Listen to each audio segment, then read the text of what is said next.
Good morning students. Today 16 अगस्त third class English का topic है। आज हम बात करते हैं लेसन नंबर 3। लेसन का नाम है ऑनेस्ट वुड कटर।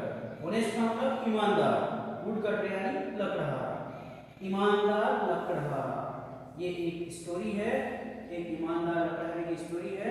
चलो इसकी डिटेल हम देखते हैं।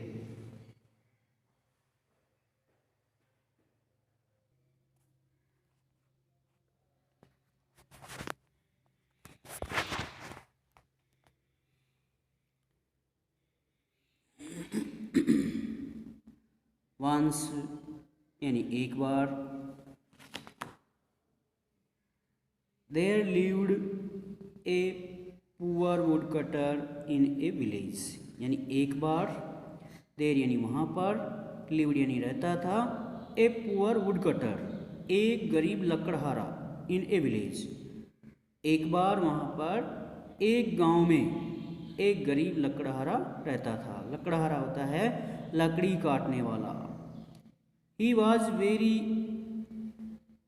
honest, यानी वह बहुत ही ईमानदार था। वेरी यानी बहुत, ऑनेस्ट यानी ईमानदार था। He was very honest, वह बहुत ईमानदार था। He earned, earned का अर्थ हो जाएगा कमाना। He earned यानी कमाता था। His livelihood यानी आजीविका, by cutting woods from the jungle, यानी वह जंगल से, फ्रॉम द जंगल, जंगल से लकड़ी काटकर अपनी आजीविका कमाता था, अपना जीवन यापन करता था। वन डे एक दिन, he was cutting woods of a tree, यानी एक दिन वह एक पेड़ से, ही वॉज कटिंग वुड्स यानी वह लकड़ियाँ काट रहा था, ऑफ ए ट्री एक पेड़ की, एक दिन वह एक पेड़ की लकड़ियाँ काट रहा था, on the bank of a river, और यह पेड़ एक नदी के किनारे पर था और वहीं पर वह उस पेड़ की लकड़ियाँ काट रहा था। All of a sudden, all of a sudden इसका अर्थ हो जाएगा अचानक। ऑल ऑफ ए सडन अचानक, his ex dropped down from his hand, अचानक हिज एक्स यानी उसकी कुल्हाड़ी, ड्रॉप डाउन यानी नीचे गिर गई, फ्रॉम हिज हैंड उसके हाथ से, अचानक उसके हाथ से उसकी कुल्हाड़ी नीचे गिर गई, and fail into the river और वह कुल्हाड़ी नदी में गिर गई। The water was deep, deep का अर्थ हो जाएगा गहरा। द वाटर वाज डीप पानी बहुत ही गहरा था। The wood cutter knew no swimming, the wood cutter knew no swimming, यानी वह लकड़हारा न्यू यानी जानता था, नो यानी नहीं, स्विमिंग यानी तैरना, वह लकड़हारा तैरना नहीं जानता था। ही बिकेम सैड, ही यानी वह, बिकेम यानी हो गया, सैड यानी दुखी, यानी वह तैरना नहीं जानता था इसलिए वह दुखी हो गया। And set on the bank of the river, and set और वह बैठ गया, on the bank of the river नदी के किनारे पर, यानी वह उदास होकर के वहीं पर नदी के किनारे बैठ गया।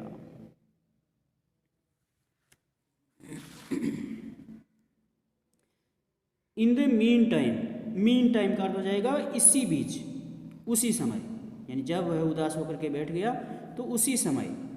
The god of river appeared before him, the god of river यानी नदी का जो देवता है, एपियर्ड यानी प्रकट हुआ, बिफोर हिम यानी जिस समय वह उदास होकर के बैठ गया तो उसी समय वह नदी का देवता उसके सामने प्रकट हुआ।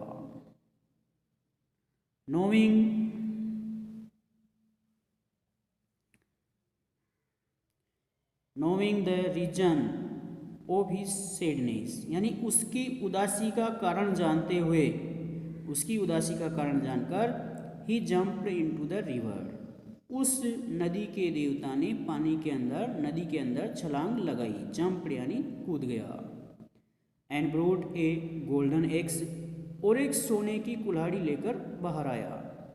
But the honest wood cutter refused to accept it, लेकिन उस ईमानदार लकड़हारे ने, पर द ऑनेस्ट वुड कटर, लेकिन उस ईमानदार लकड़हारे ने रिफ्यूज्ड टू एक्सेप्ट इट, इस सोने की कुल्हाड़ी को लेने से मना कर दिया।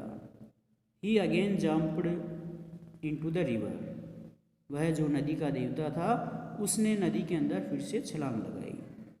And came out with A silver x, और अब की बार वह ए सिल्वर, एक चांदी की, सिल्वर का तो जाए चांदी की, एक चांदी की कुल्हाड़ी बाहर लेकर आया। पर the wood cutter again said, लेकिन उस ईमानदार लकड़हारे ने फिर से कहा,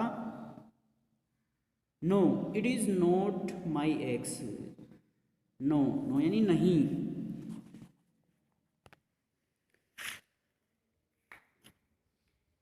no it is not my axe, यह मेरी कुल्हाड़ी नहीं है।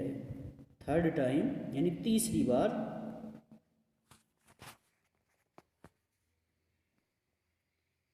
Third time the god of river brought his original axe, तीसरी बार वह नदी का देवता ब्रोड यानी लेकर आया हिज ओरिजिनल यानी उसकी मूलभूत, उसकी जो स्वयं की कुल्हाड़ी थी उसे वह तीसरी बार लेकर आया। Now the wood cutter happily accepted the same, now यानी अब, द वुड कटर यानी वह लकड़हारा, हैप्पीली यानी खुशी खुशी से, बड़ी प्रसन्नता से, एक्सेप्टेड द सेम, उस कुल्हाड़ी को उसने स्वीकार कर लिया। The God was impressed by his honesty, the God was यानी वह देवता, वह भगवान, वाज इम्प्रेस्ड यानी प्रभावित हुआ, बाय हिज ऑनेस्टी यानी वह उसकी ईमानदारी को देख करके काफ़ी प्रभावित हुआ।